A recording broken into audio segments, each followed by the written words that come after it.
Hi everyone, it's Gwen from Rustic Diva Design, and I'm here with the craft fair season recap video for you. Craft fair season 2024.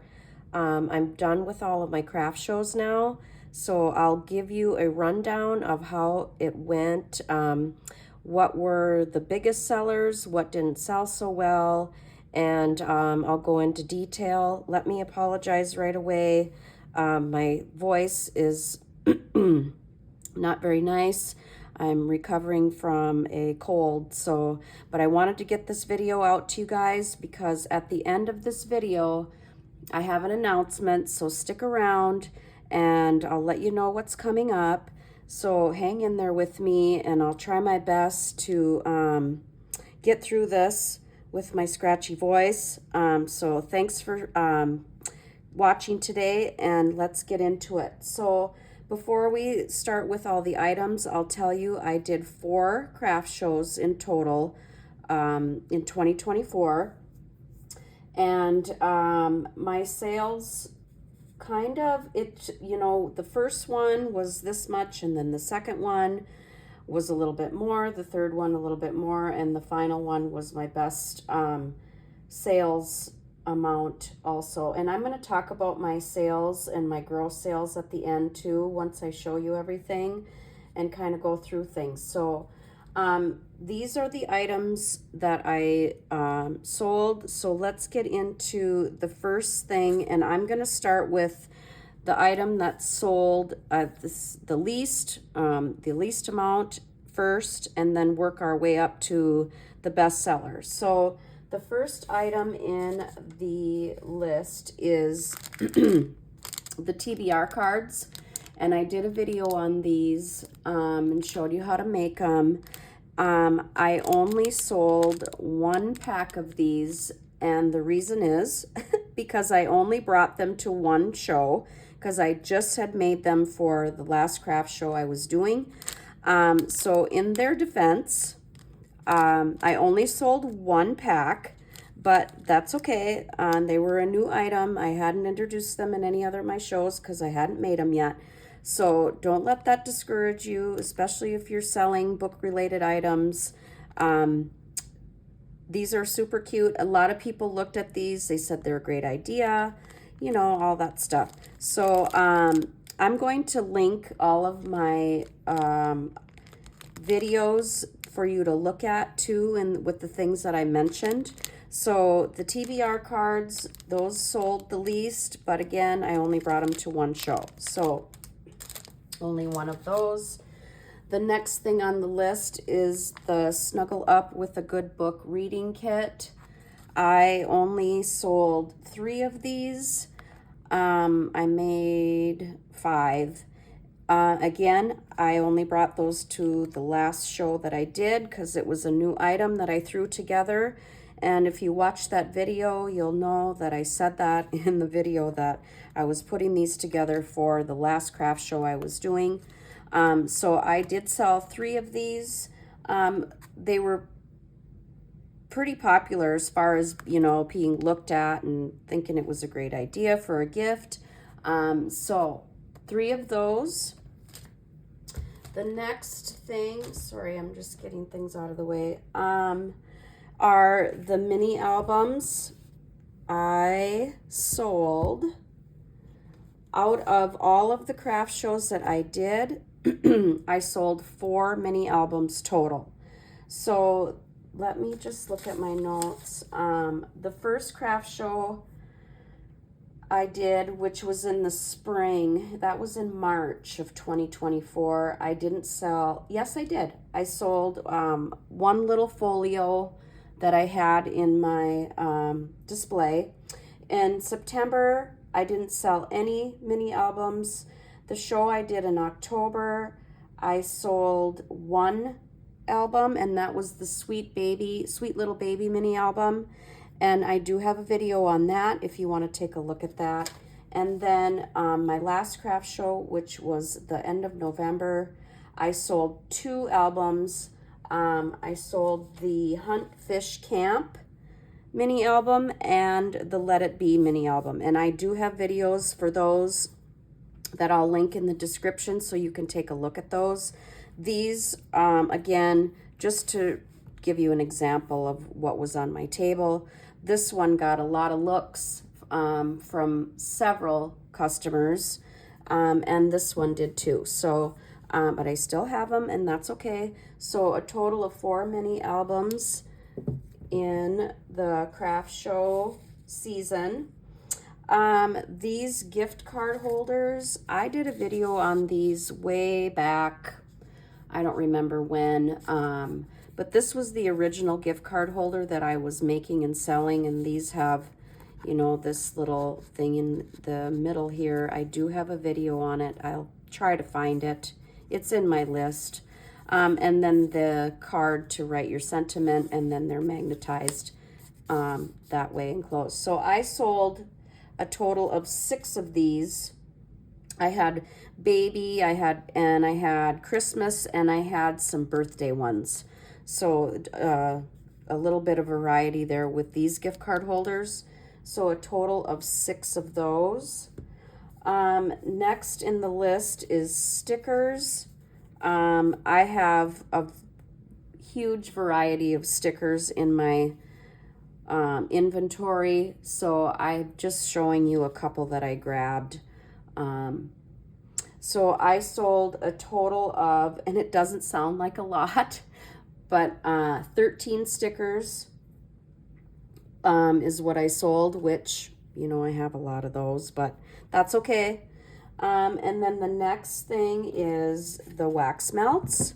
I sold a total of 17 wax melts, which is not a lot. I used to sell probably double that or more at my craft shows, and they just have kind of weaned out. I don't know. So, but I didn't bring them to every show. So I did bring them to my first show in March where I sold 5.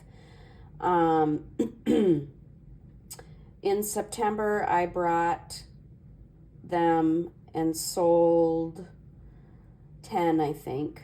And then the October sale, I did not bring those, so I didn't sell any there. And then the last show, I had them and I only sold 2. So that's the tally on the wax melts. And again, I'm done with these. So is when they're gone, they're gone. So that's that. Cards, that's the next thing. So for some reason, I didn't keep an accurate tally of the DIY card kits and the cards because they were all the same price. And so when I was keeping my inventory, I just must have hit card for all things. So I'll give you just an idea. I know I sold quite a few of the DIY card kits. I don't know the exact number. And then I sold a variety of cards, Christmas cards, general cards, the ones with the gift card holders in them. So in total, I sold 23 cards at all of my craft shows that I did this year. And then last but not least, the best seller of the 2024 craft fair season is, and you can probably guess, is the blind date with the book. Those were the biggest hit this year, and I'm so happy that I brought those. So I have to say thank you so much to Amber at Lyric Lover Crafts for her idea on bringing these to craft shows because they were huge.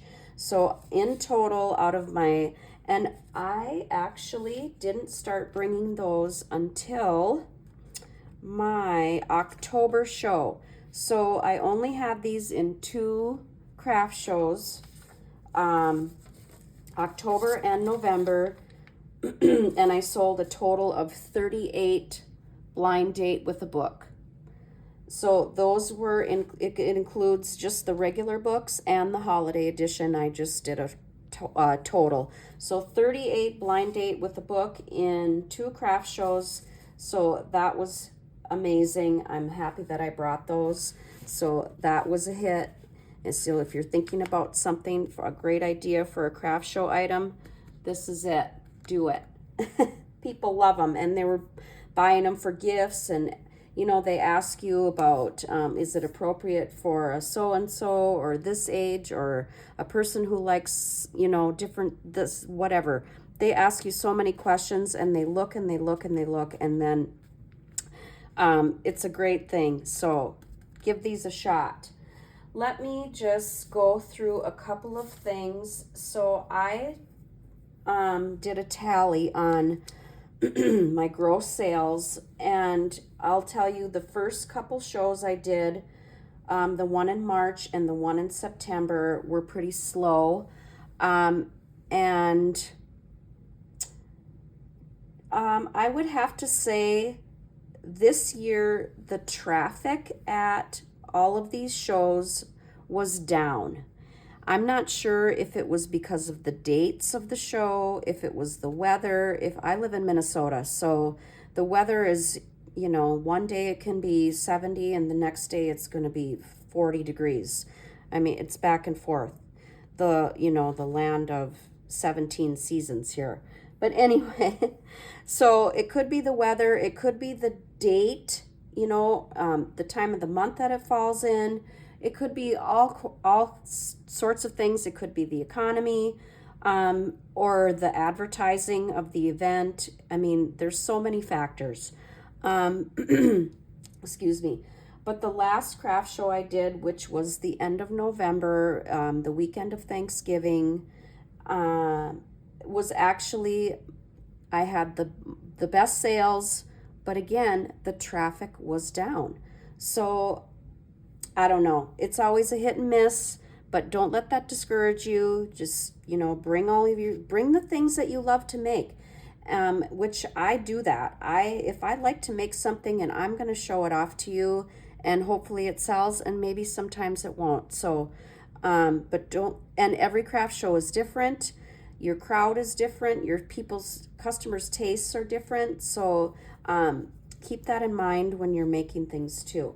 So back to my sales, I had a total of $1,458 gross sales. So that's gross. That's not taking out tax. That's not including my booth fees, nothing like that. And I did end up spending a total of $85 in booth fees this year. The last craft show that I did in November, was free of charge, so that's always a bonus. That's why I like doing that show. I know the people that actually put it together. It's local to me, it's close to my house, plus no booth fee.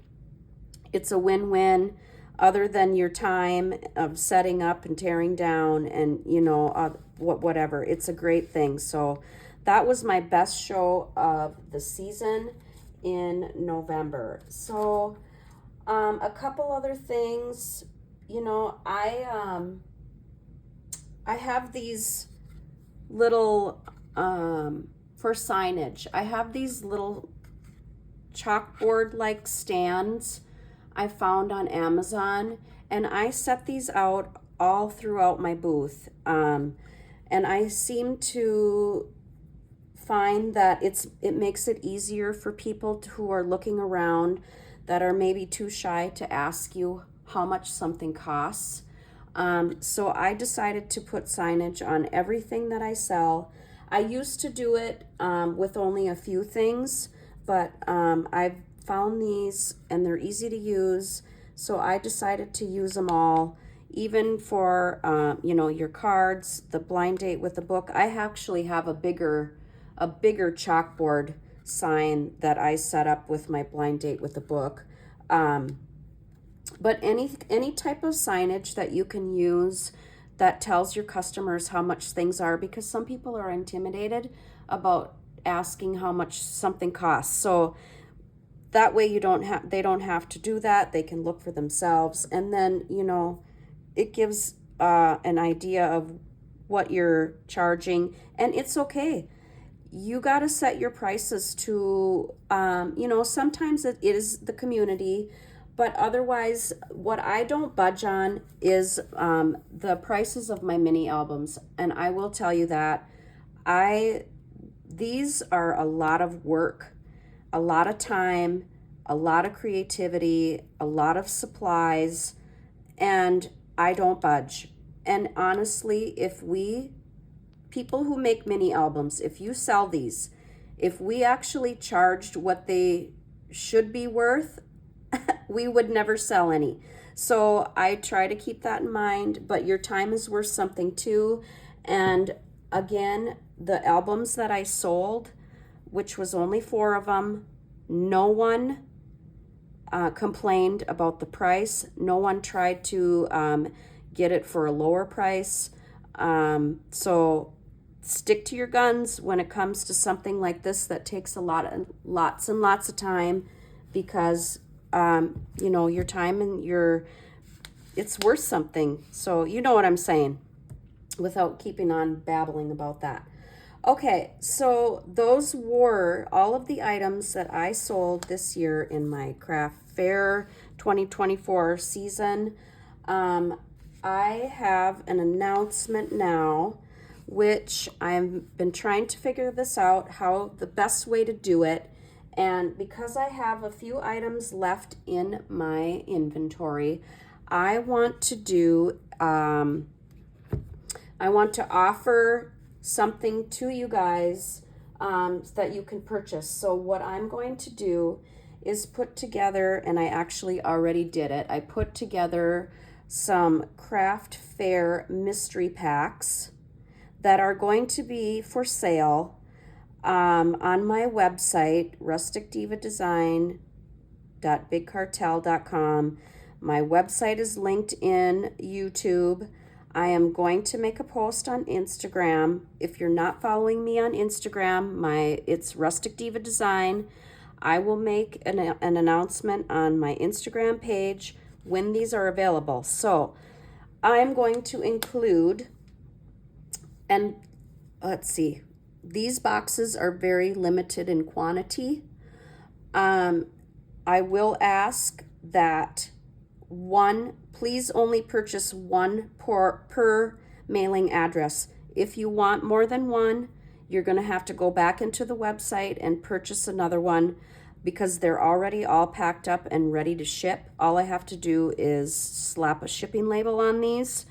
They are going to ship priority mail, so you will get these in time for Christmas if you're buying these for a gift or something that is in there. I will tell you, in each box there will be one blind date with a book. Okay? There's just random. Whatever I have left, packing up the boxes, and you're going to get craft fair items that I sold at my craft fair. And so keep in mind, they are a mystery pack. So you don't know exactly what you're getting, but you're getting some items that I sold at my craft shows this year. So if you are interested in these mystery packs, keep an eye on my Instagram page, because they're coming very, very soon. I will have all the details on the Instagram post when they are ready to go. Okay, so with that said, I am finished with this video. Thanks for hanging in with me. I'm sorry about my scratchy voice and everything else. Let me know if you have any questions. I'll put some links in the video description. If comments, questions, anything, please let me know, and I'll get to you. I'll try to respond to you. Again, the mystery craft fair packs will be posted on my Instagram page, so go follow me on Instagram right away so that you can get notified when that will be. Again, one per mailing address, US shipping only, and I'll have all those details in the Instagram post and on the website when it's available. And that's it for now. So thank you guys so much for hanging out with me. I appreciate you watching this craft fair season all these videos that I've put out to give you guys some ideas. Thanks for hanging in there. Thank you so much for subscribing to my channel and supporting me this year. I hope to continue to bring you some good content in 2025. And I hope you're having a wonderful holiday season. And as always, thank you for watching.